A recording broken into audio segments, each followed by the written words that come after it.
তো আমার কথা হচ্ছে ভোটের আগে এক কথা, ভোটের পর আরেক কথা কেন? ভোটের আগে তো কেউ 12 পাতার দরখাস্তের কথা বলেনি, 12 পাতার ফর্মের কথা বলেনি। লক্ষ্মীর ভান্ডারকে কেন্দ্র করে এই বাংলায় রাজনীতি হয়েছে সবাই জানি আমরা। চালু আছে কংগ্রেস পরিচালিত প্রত্যেকটা রাজ্যে এই প্রকল্প দীর্ঘদিন ধরে চলছে এবং সাফল্যের সঙ্গে চলছে। আপনারা খোঁজ নিয়ে দেখুন, সেখানে কংগ্রেস কিন্তু এখানে যেমন লক্ষ্মীর ভান্ডারের নামে ভোট দাও, ভোট না দিলে লক্ষ্মীর ভান্ডার বন্ধ হয়ে যাবে, কংগ্রেস পরিচালিত রাজ্যে কিন্তু সেটা বলা হয়নি কোনোদিন।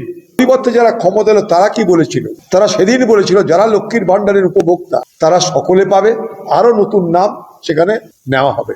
তাহলে এই কথাটা বলার মানে কি হলো? অর্থাৎ এই সরকার ক্ষমতায় আসার পর থেকেই তাদের প্রতিশ্রুতি ভঙ্গের প্রক্রিয়া শুরু করে দিয়েছে। এটা অত্যন্ত দুর্ভাগ্য, কারণ 12 পাতার যদি দরখাস্ত লিখতে হয়, আমাকে এবার ফর্ম ফিল আপ করতে হয়, এটা মনে হচ্ছে সেই সিবিএসসি পরীক্ষা দেওয়া, নিট বা জির পরীক্ষা দেওয়ার মতন ব্যাপার। সাধারণ মানুষ তারা কি ফর্ম জমা করবে? এইগুলোর মধ্য দিয়ে এই সরকারের আসল উদ্দেশ্য কি সেটা আমাদের আগামী দিনে খুঁজে বার করতে হবে। বাংলা জুড়ে ডামাডোল যেন না চলে, মা বোনদের যেন তাদের পাওনা দিয়ে দেওয়া হয়। সরকারের অভিপ্রায় এইটাই যে 3000 টাকা দেবো না। দেখুন, ভারতবর্ষে আরো তো রাজ্য আছে, কংগ্রেস পরিচালিত রাজ্য কর্ণাটক আছে, কংগ্রেস পরিচালিত রাজ্য তেলেঙ্গানা আছে, হিমাচল আছে, ঝাড়খণ্ড আছে।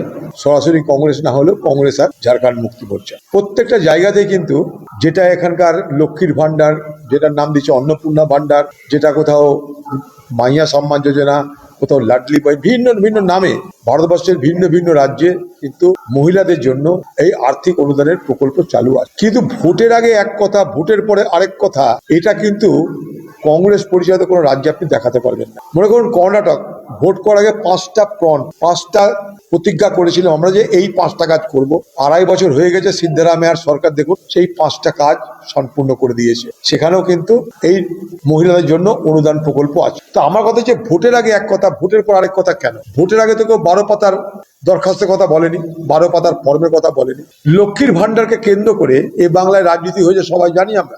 লক্ষ্মীর ভান্ডারের নাম করে এ বাংলায় যোগ্য অযোগ্য সকলের কাছেই ভোট পাওয়ার আশায় সরকারি কোষাগার থেকে টাকা দেওয়া হয়েছে। কিন্তু তার পরিবর্তে যারা ক্ষমতা এলো তারা কি বলেছিল? তারা সেদিন বলেছিল যারা লক্ষ্মীর ভান্ডারের উপভোক্তা তারা সকলে পাবে, আরো নতুন নাম সেখানে নেওয়া হবে। তাহলে এই কথাটা বলার মানে কি হলো? অর্থাৎ এই সরকার ক্ষমতায় আসার পর থেকেই তাদের প্রতিশ্রুতি ভঙ্গের প্রক্রিয়া শুরু করে দিয়েছে। এটা অত্যন্ত দুর্ভাগ্য, কারণ 12 পাতার যদি দরখাস্ত লিখতে হয়, আমাকে এবার ফর্ম ফিল আপ করতে হয়, এটা মনে হচ্ছে সেই সিবিএসসি পরীক্ষা দেওয়া, নিট।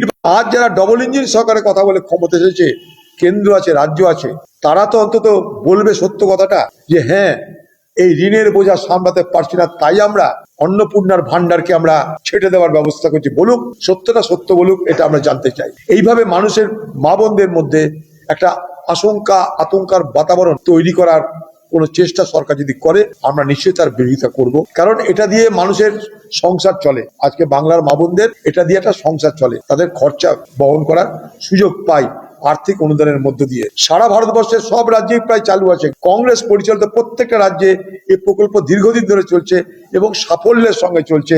আপনারা খোঁজ নিয়ে দেখুন, সেখানে কংগ্রেস কিন্তু এখানে যেমন লক্ষ্মীর ভান্ডারের নামে ভোট দাও, ভোট না দিলে লক্ষ্মীর ভান্ডার বন্ধ হয়ে যাবে, কংগ্রেস পরিচালিত রাজ্যে কিন্তু সেটা বলা হয়নি কোনোদিন। ভোটের সঙ্গে তারা কখনো সেটাকে সম্পর্কযুক্ত করেনি, আর মাথা বিকিয়ে খাতিরদারি করেনি। রাজ্যকে বন্ধক দিয়ে তারা কাউকে খাতিরদারি করেনি। রাজ্যে রোজগার বাড়িয়েছে, মানুষকে দিয়েছে। কংগ্রেস পরিচালিত রাজ্যগুলোর এটাই ফারাক, রোজগার বাড়িয়েছে, মা বোনদের দিয়েছে। পশ্চিমবঙ্গে তৃণমূল রোজগার বাড়ায়নি, মা বোনদের দিয়েছে ভোটে ঘুষ দেওয়ার জন্য, তাই রাজ্যের 12টা বেজেছে। এই সরকার সেই সুযোগ নিয়ে আরো বেশি প্রলোভন দেখিয়ে ভোট আদায়ের চেষ্টা করেছে, দিয়ে এখন লেজের উপরে হাল হয়ে গেছে।